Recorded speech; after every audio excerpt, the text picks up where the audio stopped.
Merhaba. Bir önceki videomda sizlere karbonatın vücudumuzdaki asit-baz dengesini sağladığını anlatmıştım. Şimdi sizlere bununla ilgili olarak kendiniz evde yapabileceğiniz bir testten söz etmek istiyorum. Yapacağınız şey çok basit. Bir adet mor lahananın bir kısmını kesip ince ince doğramalısınız. Ardından doğradığınız bu lahana parçalarını cam bir kavanoza doldurmalısınız. Üzerini kapatacak şekilde suyla doldurup 1 veya 2 gece bekletmelisiniz. 1 veya 2 gece bekledikten sonra lahananın rengi tamamen suya geçmiş olacaktır. Yani ekranda gördüğünüz üzere koyu mor renkli bir sıvı elde etmiş olacaksınız. Herhangi bir süzgeçle lahanaları bu sudan ayırıp bu mor suyu tekrar cam kavanozunuza alabilirsiniz. Kendi kendinize yapacağınız idrar testinizde bu suyu kullanacaksınız. Herhangi bir test kabına plastik bir bardak veya karton bardak olabilir. Plastik olması, görünebilir olması açısından tercih edilmelidir. İdrar örneğinizi aldıktan sonra içerisine bu mor renkli sudan birkaç damla damlatmalısınız.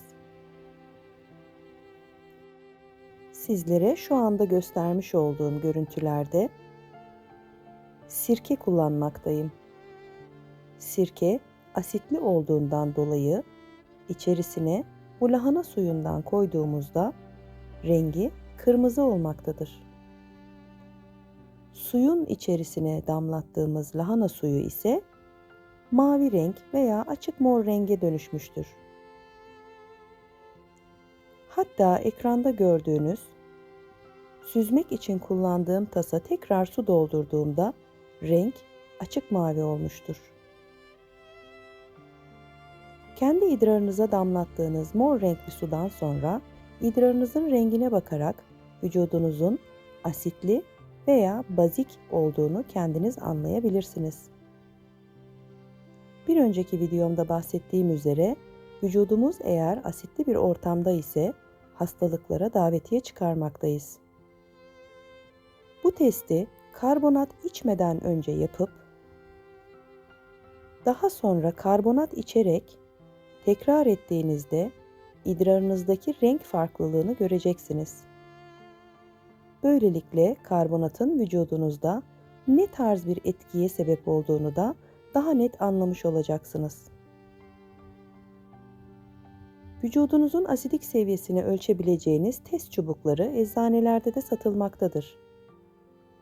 Ancak çok yüksek fiyatlı olmaları sebebiyle herkesin uygulayabilmesi için sizlere evde uygulayabileceğiniz çok basit bir teknikten bahsettim. Şimdi size testi yaptığınızda çıkan renklere göre vücudunuzun durumundan söz edeceğim. Kırmızı, turuncu, koyu sarı, açık sarı ve açık yeşil tonlarında ise vücudunuz asidik demektir.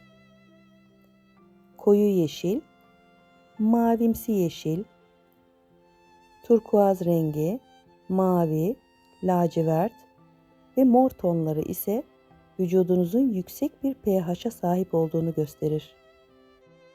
Unutmamalısınız ki düşük pH vücudunuzun asitli bir ortamda olduğu anlamına gelmektedir ve hastalıklara davetiye çıkarır.